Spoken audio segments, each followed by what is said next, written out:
کی عبادت میں غیر اللہ کا شرک ہے۔ اسی لیے قرآن حکیم کی اس مقام پہ غور کیجئے، وَمَا أَنفَقْتُم مِّن نَفَقَةٍ أَوْ نَذَرْتُم مِّن نَذْرٍ فَإِنَّ اللَّهَ يَعْلَمُهُ۔ تم اللہ کے نام پہ جو خرچ کرتے ہو یا اللہ کے لیے جو نظریں مانتے ہو، اللہ کو ان سب باتوں کا علم ہے۔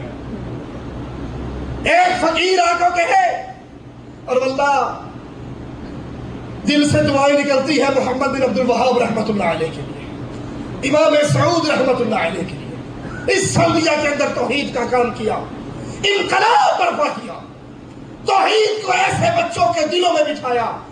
رب محمد کی قسم یہاں کے فقیر بھی مسلمان اور مواحد۔ ہمارا فقیر تو آتا ہے نا، نظر اللہ نیاز حسین۔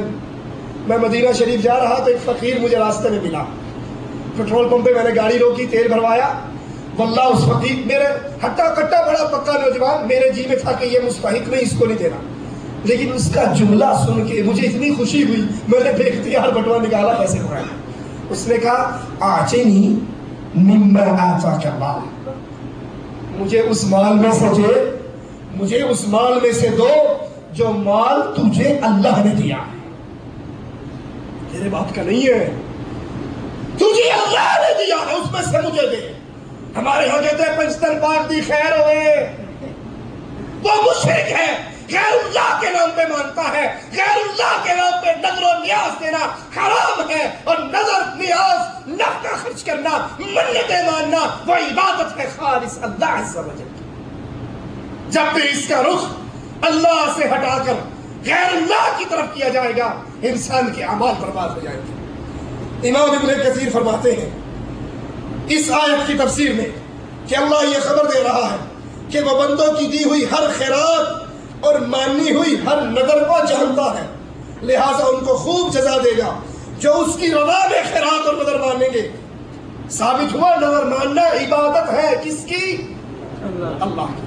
نیاز دینا، خیرات دینا، صدقہ کرنا، پیسے دینا عبادت ہے کس کی؟ اللہ کی۔ اور جب یہ غیر اللہ کے لیے دی جائے، پیر بھی تعویذ دیتا ہے نا، پیر جی میں ٹھیک ہو جاؤں تو کیا کروں؟ کچھ نہ کرنا، 100 روپے کا تیل بابے کے چراغ میں ڈال دے۔ اے بابا اللہ اندر میں ہے جو بار چراغ لا کے دیتے ہیں۔ اللہ کئی درباروں پہ ہم گئے، پکی خبر ہے، بند خبر ہے، اوپر پنکھا چل رہا ہے، دیکھا یا نہیں دیکھا آپ نے انڈیا پاکستان میں؟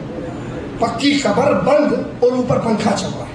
بھئی عقل کے اندر گرمی ہے تو کم از کم سوراخ تو کرو، ہوا تو جا نہیں رہی۔ اب بند خبر میں پنکھا چل رہا ہے۔ اگر یہ اللہ کا ولی ہے تو اس کی قبر میں جنت کی ہوا آ رہی ہے، اسے تمہارے پنکھوں کی ضرورت ہے۔ اگر یہ اللہ کا ولی ہے تو اس کی قبر میں جنت کے نور کی روشنی ہو چکی ہے، اسے تمہارے دیوں کی ضرورت ہے۔ تم یہ دیے جلا کر پنکھے چلا کر کیا بتانا چاہتے ہو؟ یہ کون سی پارٹی ہے؟ اللہ کے ولیوں کی قبر روضۃ من ریاض الجنہ، جنت کا باغ بن جاتا ہے، اور جہاں جنت کا باغ بن جائے وہاں پنکھے چلانے کی ضرورت، وہاں دیے جلانے کی ضرورت نہیں ہوا کرتی۔ رسول اللہ صلی اللہ علیہ وسلم نے فرمایا من نظر ان یطیع اللہ، جس نے نظر مانی کہ وہ اللہ کی اطاعت کرے تو وہ اس نظر کو پورا کرے، ومن نظر ان یعصی اللہ فلا یعصی، اور جس نے نظر مانی کہ اللہ کی بغاوت کرے گا وہ اپنی نظر کو پورا، یاد کر لو اللہ، جس نے یہ نظر مانی میرا یہ کام ہوگا تو بابے کے دربار پہ دیگ بانٹوں گا، یہ معصیت ہے، یہ حرام ہے، یہ شرک ہے، وہ اپنی نظر کو پورا نہ کرے، اللہ سے ڈر کر معافی مانگے۔ جس نے نظر مانی اللہ کی عبادت کی وہ اپنی نظر کو پورا کرے، اور جس نے نظر مانی میں اس کام کے پورا ہونے پر یہ اس دربار پہ اتنی تعمیر کرواؤں گا، یہاں اتنا چندہ دوں گا، یہاں عرس لگواؤں گا، یہاں ننگے پاؤں چل کر آؤں گا، دیکھا نا ننگے پاؤں سبز چولے والے چل کر جاتے ہیں،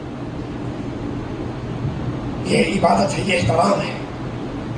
جوتی پہن کر بابا جی کے دربار پہ نہیں آنا۔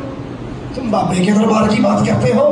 محمد رسول اللہ جوتی پہن کے بیت اللہ میں نماز پڑھا کرتے تھے، مسجد نبوی میں نماز پڑھا کرتے تھے۔ پوچھا گیا عائشہ رضی اللہ تعالی عنہا سے کیا میرے نبی میں جوتی میں نماز پڑھتے تھے؟ قالت نعم، کہا ہاں جوتی میں نماز پڑھتا تھا۔ سلام پھیرا میرے آقا نے، دوران نماز اپنی جوتی اتار دیجیے۔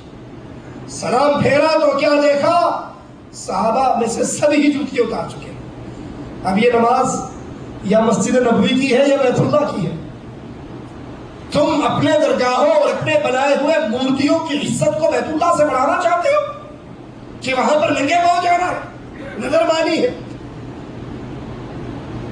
ہمارا گاؤں عبدالحکیم بہت بڑا میلہ لگتا ہے، انڈیا سے جماعتیں آتی ہیں، اپنی گناہگار آنکھوں سے دیکھا، ننگے قدموں اتر کر جاتے ہیں۔ بیت اللہ کا وہ احترام نہیں ہے جو ان قبروں کے لیے تم نے احترام بنا لیا۔ آقا نے پوچھا میرے صحابہ تم نے جوتیاں کیوں اتاری؟ کہا آقا آپ نے دوران نماز اتار دیجیے۔ کہا میرے صحابہ مجھے تو جبرائیل نے بتایا تھا کہ آپ کی جوتیوں کے نیچے گندگی لگی ہے، اتار دیجیے۔ کہا آقا آپ کو جبرائیل نے بتایا، آپ نے جوتیاں اتاری، ہمارے لیے اتنا ہی کافی ہے کہ ہمارے آقا نے اتار دی۔ ہم نے آپ کی محبت میں اتار دی، ہم نے آپ کی اتباع میں اتار دی۔ بیت اللہ مسجد نبوی کچی زمینیں تھیں، کچی زمینیں، میرے نبی یہاں جوتیوں سے نماز پڑھ لیا کرتے تھے۔ اور آج بیت اللہ کو چھوڑ کر جتنی درگاہیں بنائی گئی ہیں وہاں پر نظر و نیاز بھی ہے، وہاں پر منتیں بھی ہیں۔ ابھی میں پرسوں ہی انٹرنیٹ پہ دیکھ رہا تھا، پشاور میں ایک دربار ہے اور اس میں باقاعدہ انٹرنیٹ پہ پوری تصویر آئی ہے، درخت لگا ہوا ہے اور اس میں ہزاروں کیلیں لگی ہوئی ہیں۔ پیر کیل شاہ، وہ کیل شاہ کا کام کیا، جس کے دانت میں درد ہو وہ وہاں آتا ہے، کیل اس درخت پہ گاڑ دیتا ہے، اس کے دانت کا درد ختم ہو جاتا ہے۔ ضرور کسی ڈینٹل سرجن سے اس کی لڑائی ہوئی ہوگی، اس کے مقابلے میں اس نے یہ کہا تھا اگر اتنا دانتوں کا آرام کیلے گاڑنے سے آ جائے، یہاں لے آؤ مستوصف میں بھرتی کرا دیں گے، یہاں کا علاج بڑا مہنگا ہے۔ یہ بکواس ہے۔ جب انسان بیمار ہوتا ہے کسی دربار کے چراغ میں نہ تیل ڈالنے سے آرام آتا ہے، نہ کسی دربار میں کیلے گاڑنے سے آرام آتا ہے۔ آرام دینے والا وہ اللہ عز و جل۔ اور جب بھی پناہ مانگو، قرآن حکیم بیان فرماتا ہے فاستعذ باللہ۔ ہمارے ہاں منتیں کیسے چلتی ہیں؟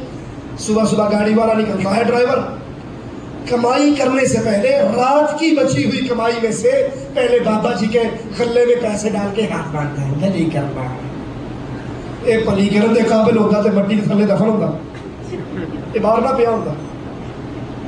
اگر یہ کچھ کرنے کے قابل ہوتا، چار بندے اسے دنگا کر لیتا، یہ آرام سے پڑا رہتا۔ اس کی بیوہ عدت گزرنے کے بعد کسی اور سے نکاح کر کے اس کے بستر پہ سوتی، یہ کچھ کرنے کے قابل ہوتا تو آرام سے پڑا رہتا۔ اس مرجے سے ڈرتے ہو کہ اگر اس بابے کی نیاز نہ دی گاڑی کلٹی کر دے گا، اس کی تو زندگی اپنی کلٹی ہوگی، گاڑی کیا کلٹی کرے گا۔ جب بھی مصیبت میں پناہ مانگنی، قرآن کہتا ہے فاستعذ باللہ، اللہ سے پناہ مانگو، اللہ کی پناہ میں آؤ۔ انہ هو السمیع البصیر، اس کی پناہ میں کیوں آؤ؟ وہ دیکھنے والا ہے، سننے والا ہے، وہ تمہارے حالات کو دیکھ رہا ہے۔ جو منو مٹی کے نیچے دفن ہو گیا وہ کسی کے حالات نہ دیکھ رہا ہے نہ سن رہا ہے، اس کا تو پتہ اس زندگی سے کٹ جاتا ہے، وہ تو اگلے جہان کے سفر پہ نکل جاتا ہے۔ قرآن حکیم کا دوسرا مقام سنیے، وَقُلْ رَبِّ أَعُوذُ بِكَ مِنْ هَمَزَاتِ الشَّيَاطِينِ وَأَعُوذُ بِكَ رَبِّ أَنْ يَحْضُرُونَ، اور دعا کرے کہ اے رب میں شیطانوں کے وسوسوں سے تیری پناہ چاہتا ہوں، اور اے رب میں تیری پناہ چاہتا ہوں کہ وہ میرے پاس آ جائیں۔ مصیبت میں بزرگوں کو نہ پکارو، باپوں کے نام کی فریادیں نہ دو، اس رب کو پکارو جس نے سب پر موت کو طاری کیا اور وہ موت سے پاک ہے، وہ موت سے پاک ہے، نہ اسے موت، نہ اسے نیند، نہ اسے اونگ۔ اس کی پناہ میں آؤ، جس کی پناہ سے بڑی پناہ قل اعوذ برب الفلق، آسمانوں کے رب کی پناہ،